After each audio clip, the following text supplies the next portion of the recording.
In the year 2147, Earth was on the brink of collapse.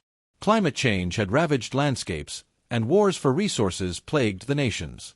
A small group of scientists, engineers, and dreamers gathered in a hidden lab in the mountains of Colorado. Their mission was clear: send a signal into the vastness of space, an SOS to the stars, in hopes that someone, anyone, could help them save humanity. Among the team were Dr. Maya Thompson, a brilliant astrophysicist, Leo Garcia, a talented engineer, and Sarah Bennett, a passionate biologist. Each had their own reason for wanting to reach out to alien civilizations. Maya believed in the potential of cooperation across the universe, Leo hoped to gain advanced technology to restore Earth, and Sarah sought new biological knowledge to heal the planet. After weeks of intense work, they constructed a powerful transmitter capable of sending signals light years away. On a chilly evening, they gathered in the lab, excitement buzzing in the air like static electricity. They had written a simple yet heartfelt message. "We are humanity. We need help. Please respond." With a deep breath, Maya pressed the button. The machine hummed to life, sending their SOS into the infinite darkness of space. It felt surreal, like sending a text message into an uncharted galaxy. They hoped and waited, more than just scientists, they were dreamers searching for salvation. Days turned into weeks, and when hope began to dwindle, a shocking reply crackled through the speakers. It was an unusual frequency, filled with strange sounds and static, but they could hear the words, "We are the Deathworlders. We are coming." The message sent a jolt of fear and curiosity through the team. They didn't know whether to celebrate or to panic. "Who are the Deathworlders?" Leo asked, his brow furrowed. Maya quickly searched through her databases. "They are a group of beings from a hostile planet. Their worlds are harsh, filled with danger." The news sent chills down everyone's spine. The unknown visitors could be either saviors or conquerors. Days later, the night sky lit up as a massive ship descended into a valley near their lab. It was unlike anything they had ever seen, an enormous metallic structure with sharp edges and a pulsing light. The atmosphere shifted with tension, and the team could hardly breathe. They decided to meet the visitors, unsure of what to expect. Wearing protective gear, they approached the landing site. The ship's door slowly opened, revealing a bright light. 3 figures emerged. They were tall, towering over Maya and her team. Their skin shimmered like liquid silver, and their eyes glowed with an otherworldly energy. They had long limbs and wore suits that seemed to blend with the environment. The leader, a being named Kale, stepped forward. "We have received your message. We are here to understand." Maya struggled to find her voice. "We need help," she finally managed to say. Kale tilted his head, studying them closely. "We know your world is dying. But we must ensure you are worth our aid. Deathworlders have learned to survive in harsh conditions, and many civilizations have fallen before us." Unsure of the Deathworlders' intentions, the team took a deep breath. "We can offer knowledge and skills. We have technology you could use," Leo said, trying to sound confident. "But we are also willing to learn from you." Kale paused, considering their words. Then he replied, "We accept your offer. But first, you will come with us to experience our world. You must prove that you can adapt and thrive." With heavy hearts and a mix of hope and dread, the team agreed. They boarded the massive ship, which felt like stepping into another universe. The interior was filled with sleek, shimmering technology that pulsed with life. As the ship lifted off, they felt the weight of their future resting on their shoulders. The journey through space was surreal. They saw stars and planets dance past the windows, each moment filling them with awe. Soon, they arrived at the Deathworlders' home, a planet called Sci-Fi, where skies were a deep emerald, and landscapes were filled with exotic yet dangerous flora and fauna. Once on Sci-Fi, the team realized how challenging the environment truly was. The air was thick with humidity, and strange creatures roamed in the shadows. One wrong step could be fatal. The Deathworlders had survived here for millennia, mastering their hostile environment. They began their training under the watchful but curious eyes of Kale and his team. Maya learned to decipher the planet's energy sources, while Leo built a small energy generator using local materials. Sarah conducted experiments on the unique plant life, discovering their healing properties. Each victory, however small, pushed them closer to being accepted. Weeks passed, and Maya, Leo, and Sarah grew stronger and wiser. They adapted to the challenges of Sci-Fi. They learned how to extract water from the air and harness energy from lightning storms. They shared their own knowledge about sustainability and cooperation, inspiring their new allies. But as they thrived, trouble arose back on Earth. The nations were on the brink of war, and the situation was worsening. The team felt guilty for being away while their planet suffered. They urged Kale to help them return home. "We have learned much, but our people need us. We cannot let our world fall to chaos," Maya pleaded. Kale looked at them with understanding. "You have shown resilience, a quality worthy of our help. We will aid your world, but the change must come from you." With that, they boarded the ship once more, armed with newfound knowledge and technology to share with Earth. As they entered Earth's atmosphere, they felt a sense of purpose. They were no longer just a team of scientists. They were ambassadors of hope, ready to unite their world and bring about change. When they landed, the atmosphere was tense. Nations were divided, and chaos reigned. But with their advanced technology and information from the Deathworlders, Maya, Leo, and Sarah stood before world leaders, ready to lead humanity toward a brighter future. In the darkness of space, they had seen the survival of a civilization forged through unity and adaptation. They believed that Earth could do the same. Their journey had not just been about seeking help, it had transformed them into the heroes that humanity needed. Together, they would write a new chapter, a chapter filled with hope, understanding, and cooperation with the very stars that had once felt so far away. Asterisk name: Zara. Asterisk role: a young, bright-eyed astronomer. Asterisk description: works at the observatory. Asterisk name: Commander Vark. Asterisk role: gruff leader of the Deathworlder platoon. Asterisk description: seen as intimidating, but deeply honorable. Asterisk name: Elder Ilara. Asterisk role: wise leader of the peaceful aliens. Asterisk description: embodies the hope and fear of her people. Sci-Fi. Zara, with her bright eyes glued to the monitor, felt a shiver of excitement run down her spine. Tonight was the night. After years of calculations and hopeful estimations, the Kepler 186f project was ready to initiate its primary function, to broadcast a message beyond our solar system. A message of peace, a message of hope, a message, simply, of existence. "Ready, Zara?" Dr. Eris, her mentor and head of the observatory, asked, his voice filled with a mix of anticipation and nervousness.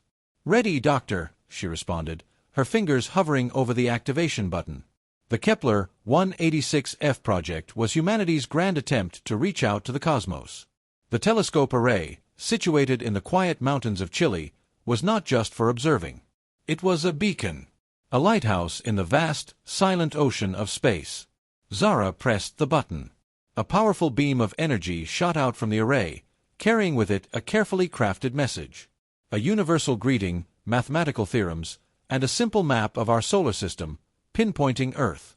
It was a cosmic hello, sent with the best intentions of mankind. Days turned into weeks, weeks into months. Zara and the team at the observatory continued their regular work, but the Kepler 186f project was always in the back of their minds. Had anyone heard the call? Was anyone listening? Then, one quiet evening, the signal came. It wasn't a clear, concise response. It was messy, chaotic, a jumble of frequencies that took weeks to decode. But eventually, they pieced it together. It was a reply. "Doctor, I think we have a response," Zara stammered, pointing at the decoded message on the screen. Dr. Eris rushed over, his eyes widening as he read the alien script translated into human language. It was an invitation, a request to meet. The world erupted in a frenzy of excitement and debate. Who were these aliens? What did they want? Were they friendly? After weeks of deliberation, a decision was made. Humanity would send a delegation to meet the aliens at a designated point in space, a neutral rendezvous. Zara was chosen to be a part of the team, representing the Kepler 186f project and the hopes of mankind. The journey was long and arduous, filled with a sense of wonder and trepidation. When they finally arrived at the rendezvous point, they were greeted by a sight that both amazed and frightened them. A massive ship, unlike anything they had ever imagined, hung in the void. As they approached the alien vessel, Zara couldn't help but feel a sense of unease. The ship was imposing, almost menacing. It was clear that these aliens were far more advanced than humanity. Inside the ship, they were greeted by Elder Ilara, the leader of the aliens, a species known as the Zidonians. The Zidonians were a peaceful race, beings of pure energy contained within fragile, bioluminescent bodies. They were gentle, wise, and radiated an aura of serenity. "Welcome, children of Earth," Elder Ilara said, her voice soft and melodious. "We have heard your call, and we have come." The initial meetings were filled with cautious optimism. The Zidonians shared their knowledge, their culture, their history. They spoke of a universe teeming with life, of wonders beyond human comprehension. But they also spoke of dangers, of forces that threatened the delicate balance of the cosmos, forces that sought to conquer and destroy. "We are not the only ones who heard your call," Elder Ilara warned. "There are others, beings of immense power and insatiable hunger." Then, the unthinkable happened.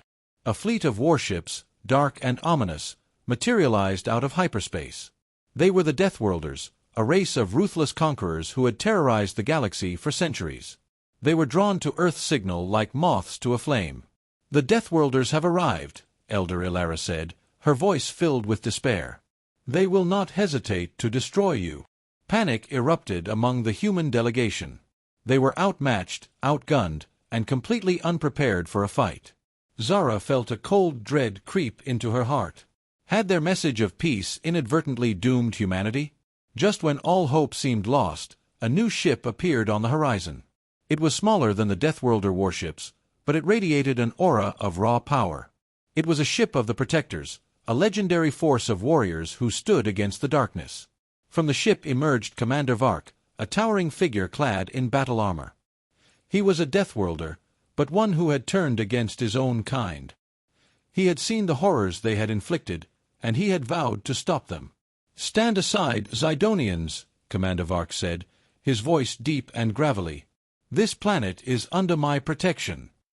The Deathworlder fleet opened fire, unleashing a barrage of energy weapons. Commander Vark's ship retaliated, its weapons tearing through the enemy vessels with ease. The battle was fierce and brutal. Commander Vark fought with a ferocity that belied his honorable nature.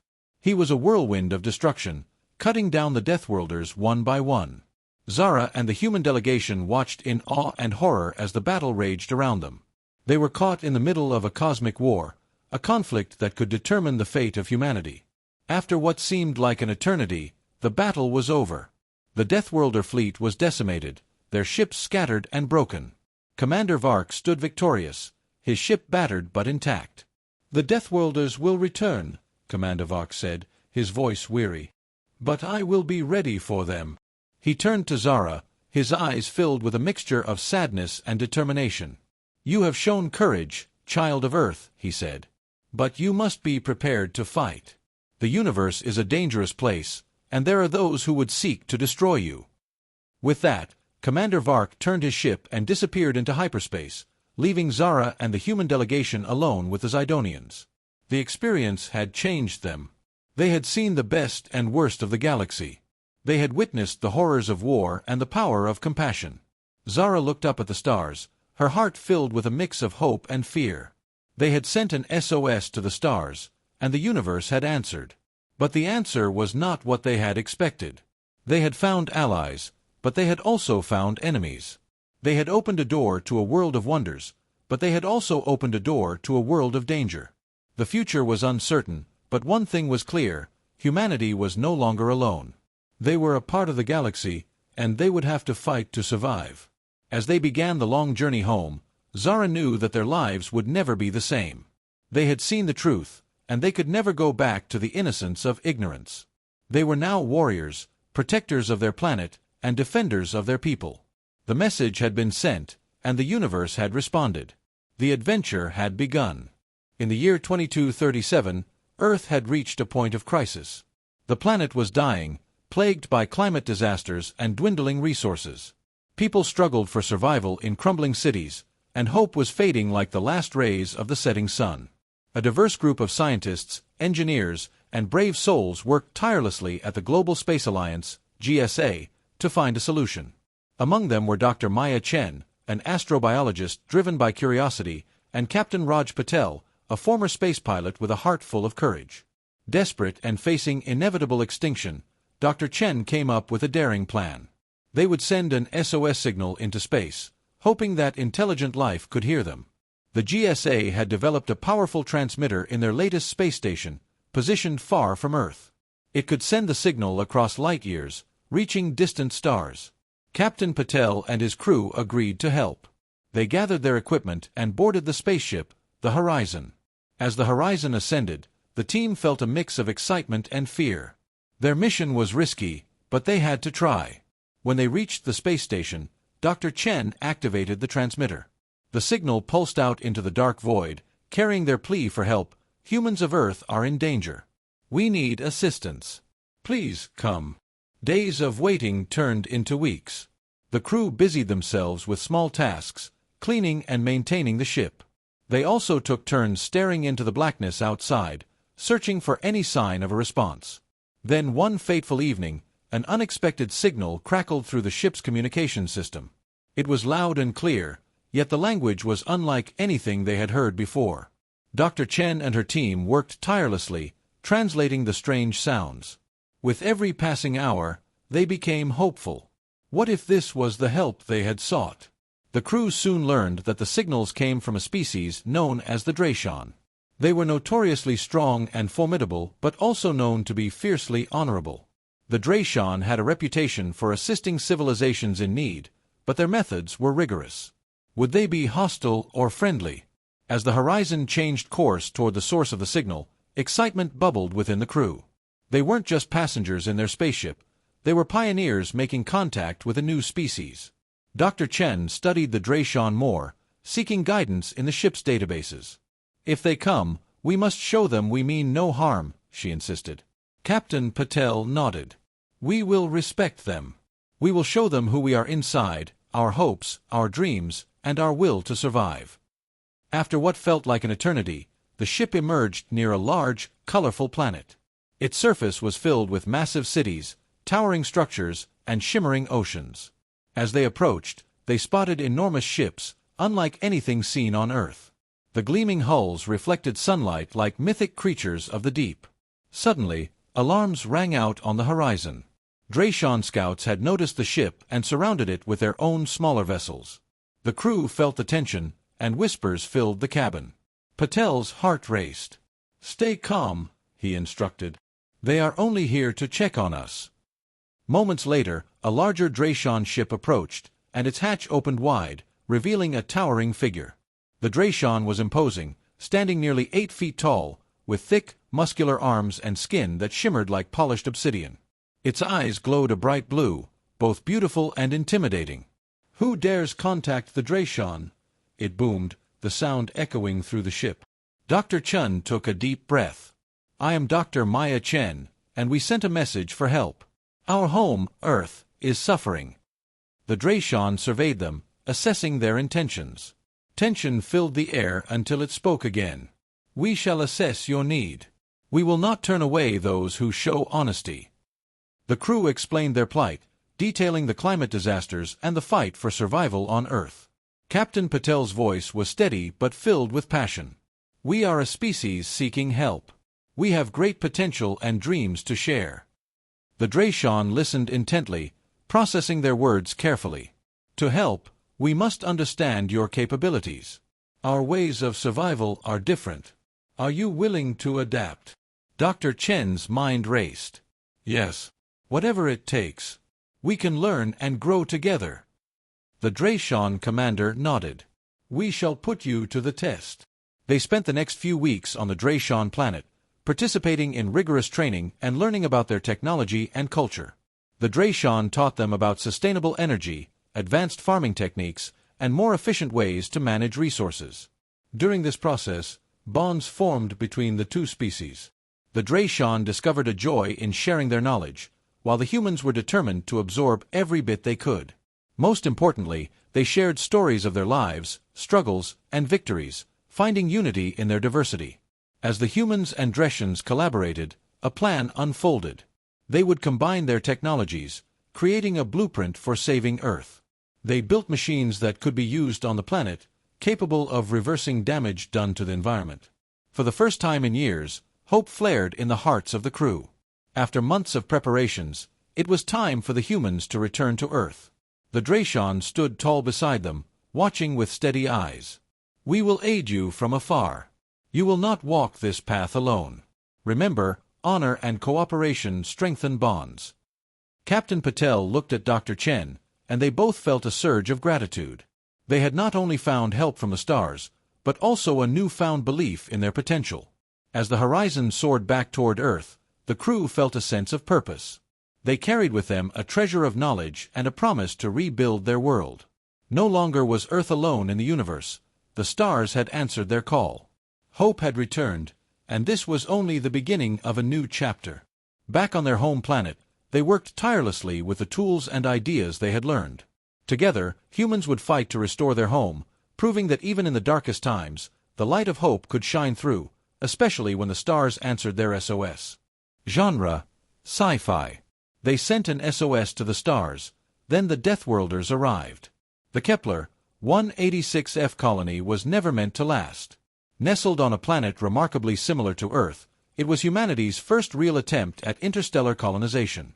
But the similarities were deceiving. The planet's ecosystem, while lush and vibrant, was subtly toxic to humans. The air was breathable, but long-term exposure led to a slow, creeping sickness. The food was edible, but lacked essential nutrients. The colonists were slowly starving, slowly poisoning themselves, all while surrounded by a paradise that was slowly killing them. Dr. Eris Thorne, the colony's chief scientist, stared at the holographic projection of their dwindling food supplies. His face, gaunt and pale, reflected the desperation that had become the colony's defining characteristic. "We're out of options," he said, his voice raspy. "The last hydroponics bay failed yesterday. We have, at most, a month before starvation sets in." Maya Sharma, the colony's leader, sighed. Her eyes, usually bright with determination, were now clouded with fatigue. "We've tried everything, Eris. We can't synthesize the missing nutrients. We can't adapt the local flora. We're running out of time." A young communications officer, Ben Carter, spoke up, his voice trembling slightly. "What about the SOS? Has anyone responded?" Eris shook his head. "Nothing. We've been broadcasting for months. Either no one is listening, or no one cares." Maya looked at Ben, then at Eris. An idea, desperate and fragile, flickered in her eyes. "There's one last thing we can try. Something we've been avoiding." Eris frowned. "You mean, the ancient transmitter?" The ancient transmitter was a relic, discovered during the initial surveys of the planet. Buried deep beneath the surface, it was of unknown origin, its technology bafflingly advanced. They had managed to power it up, but its purpose remained a mystery. They hesitated to use it, fearing what might be listening. "We have no choice," Maya said, her voice firm. "Activate the transmitter. Send a signal. Any signal. We need help, and we need it now." Ben nodded, his face pale but resolute. "I'll do it." The signal pulsed out into the void, a desperate cry for help echoing across the light years. They waited, days bleeding into weeks, hope dwindling with each passing sunrise. Then, one morning, the impossible happened. "Contact!" Ben shouted, bursting into the command center. "We have a response. An alien vessel is approaching the system." A wave of relief washed over the colony, followed by a prickle of apprehension. They had been heard. But by whom? The alien vessel was unlike anything they had ever imagined. It was massive, a hulking behemoth of metal and shadow, its surface bristling with weaponry. As it moved closer, it transmitted a message, a series of guttural clicks and hisses that Ben somehow managed to translate. "Greetings, Kepler 186F colony. We are the Deathworlders. We have received your distress signal. Prepare for boarding." Deathworlders? The name sent a shiver down their spines. What kind of species would call themselves that? The alien vessel docked with the colony's main habitat. A ramp extended, and figures emerged, clad in heavy armor, their faces hidden behind opaque visors. They were tall, muscular, and carried weapons that dwarfed anything the colonists possessed. Maya stepped forward, her heart pounding in her chest. "Welcome to Kepler 186F. We are grateful for your response to our SOS." The leader of the Deathworlders, a towering figure with a voice like gravel, spoke. "Your distress signal spoke of starvation and sickness. We are here to assess the situation and offer assistance." Eris stepped forward. "We are suffering from a lack of essential nutrients. Our bodies are unable to process the local flora and fauna effectively." The Deathworlder leader nodded. "We understand. We have encountered similar situations before. We will require samples of your environment, your food sources, and your afflicted." The colonists complied, leading the Deathworlders through the colony, showcasing their failing hydroponics labs, their meager food stores, and the sick and dying. The Deathworlders observed everything with an unnerving silence, their movements precise and efficient. After several hours, they gathered back in the command center. The Deathworlder leader turned to Maya. "We have analyzed your situation. Your predicament is unfortunate, but we believe we have a solution." Maya's heart leaped with hope. "You do? What is it?" "We can provide you with the necessary nutrients," the Deathworlder said. "We can synthesize food that your bodies can process. We can even adapt your environment to better suit your needs." "That's amazing!" Eris exclaimed. "How soon can you start?" The Deathworlder paused, its visor reflecting the light. "There is, however, a cost." Maya frowned. "A cost? What kind of cost?" "We require something in return for our assistance," the Deathworlder said. "Something of value." The colonists exchanged uneasy glances. What could they possibly offer a species that possessed technology so far beyond their own? "What do you want?" Maya asked, her voice tight. The Deathworlder tilted its head slightly. "We want your stories." A wave of confusion washed over the colonists. "Our stories?" Eris asked, incredulous. "You want our history? Our experiences?" "Precisely," the Deathworlder said. "We have observed your species. You are unique. Your capacity for creativity, for resilience, for both great kindness and great cruelty, is fascinating. We wish to learn more." Maya stared at the Deathworlder, trying to decipher its motives. Was this a trick? A test? Or were they truly interested in something as intangible as stories? "And if we refuse?" she asked. The Deathworlder's voice remained impassive. "Then we will leave. And you will die." The choice was clear. The colonists gathered, debating the merits of the offer. Some were wary, suspicious of the Deathworlder's motives. Others argued that they had no choice, that their survival depended on it. In the end, Maya made the decision. "We accept," she said. "We will share our stories." And so, the colonists began to tell their tales. They spoke of their history, their struggles, their triumphs, and their failures. They told of their love, their loss, their hopes, and their fears. They shared their art, their music, their literature, their dreams. The Deathworlders listened, their silence unnerving, their reactions impossible to gauge. But as the days turned into weeks, a subtle shift occurred. The Deathworlders began to ask questions. They showed curiosity. They even, on occasion, displayed something akin to amusement.